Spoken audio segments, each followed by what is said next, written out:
Nasa 12 katao ang namatay at 30 iba pa ang nasugatan kasunod ng pag-atake ng United States military sa isang pamilihan sa Farwa District sa Sanay sa Yemen.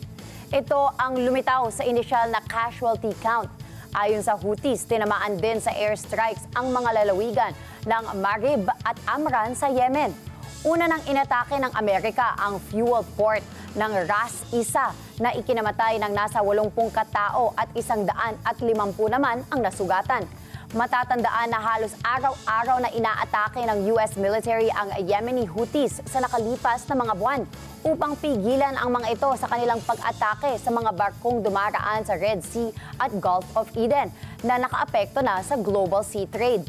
Inaasahan namang madaragdagan pa ang bilang ng mga namatay.